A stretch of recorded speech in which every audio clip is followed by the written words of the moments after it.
वक्त भी बदल दो, तख्त भी बदल दो और ताज भी बदल देंगे।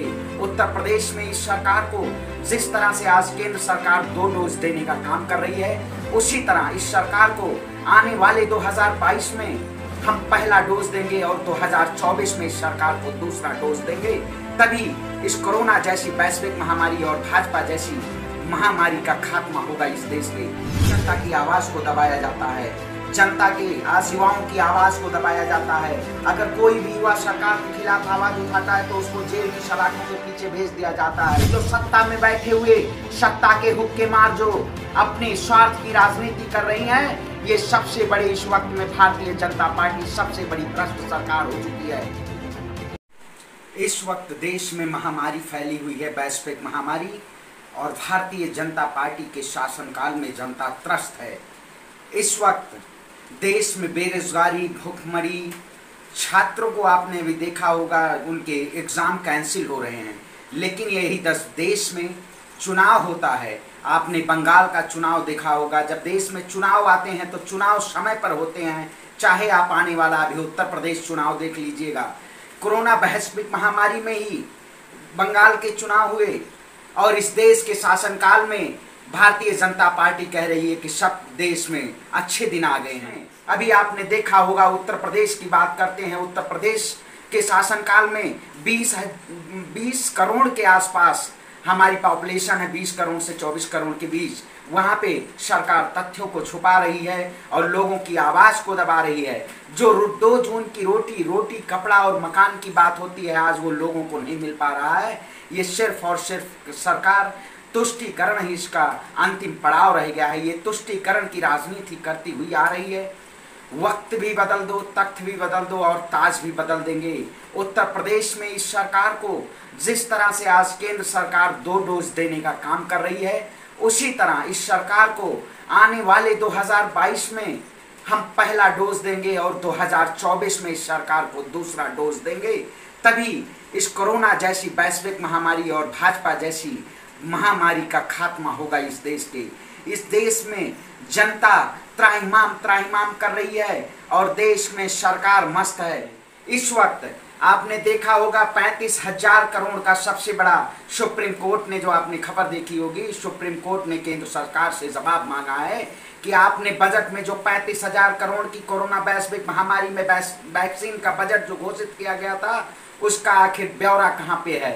कितने लोगों को आज 1.5 साल हो गए देश में कोरोना जैसी महामारी को फैले हुए, लेकिन अभी का सरकार इस पे कोई जघन्य कोई वो नहीं, इस पर विचार किया गया है कि ब्लैक फंगस, ऑरेंज फंगस, एक ऐसी महामारी आ रही है देश में अभी, लेकिन इस देश की सरकार ने कोई विचार नहीं किया है।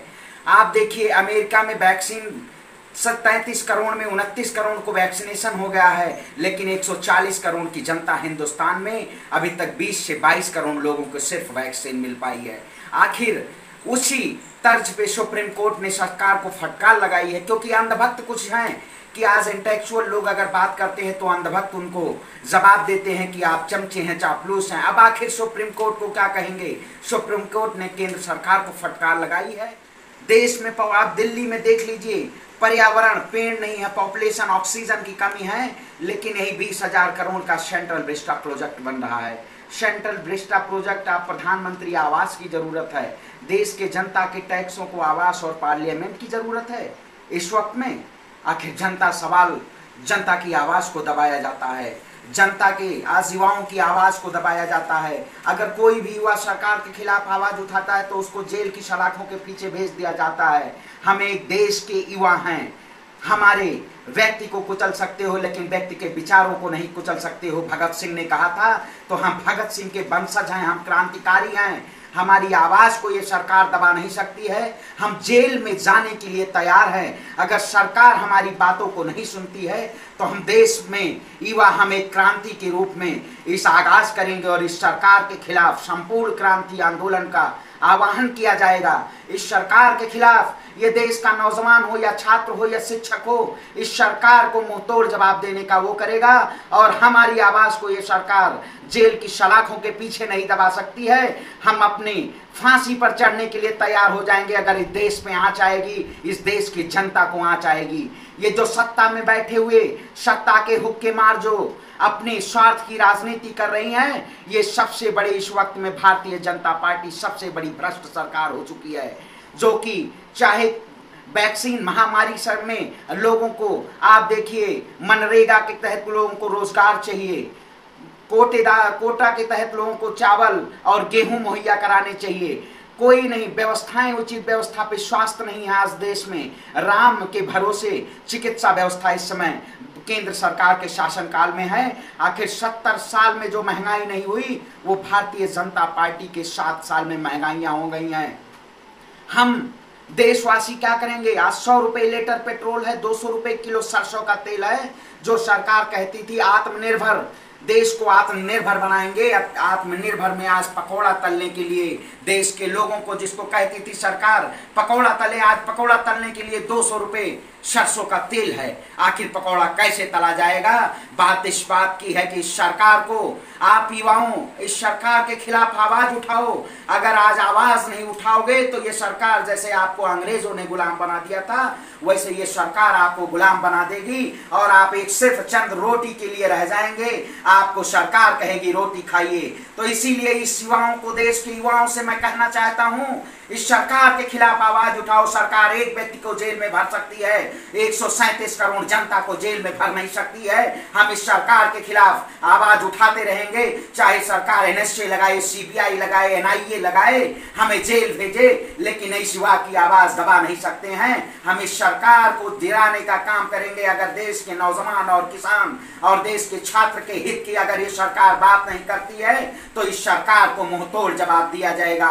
परिवर्तन की अब की बार इस देश में क्रांति आनी है, चाहे वो देश के कोने कोने से हो। इस सरकार को गिराने का काम करेगी ये देश का जनता, क्योंकि इस वक्त देश की जनता बदहाल है। आंसू के, आप देखिए इस समय हंगर इंडेक्स जो है हमारा, वर्ल्ड हंगर इंडेक्स इस समय भारतीय जो है पायदान पे 111वें पायदान पे पहुंच रही है। भूखमरी से लोग मर रहे हैं, लेकिन ये सरकार आज वैक्सीन लगवाने की बजाय आज मेहुल चौकसी का रोना रो रही है। मेहुल चौकसी का रोना रो रही है। आप देख रहे होंगे स्ट्रीम मीडिया तथ्यों को छुपाने के लिए नए नए षड्यंत्र लाती है। मेहुल चौकसी चाहे बाबा रामदेव हों, ऐसे ऐसे खबरों को चला के ये जनता के अंदर जनता को गुमराह करती है। लेकिन ये जनता गुमराह नहीं होगी, ये आपको मुंहतोड़ जवाब देगी और सरकार को हिला के ये देश का नौजवान और किसान हिला के रख देगा। आप सभी आइए एकजुट होकर और साथ मिलिए, देश बचाओ, भाजपा को हटाओ। जय जवान जय किसान। आप सभी आइए एकजुट होकर और साथ मिलिए, देश बचाओ, भाजपा को हटाओ। जय जवान जय किसान।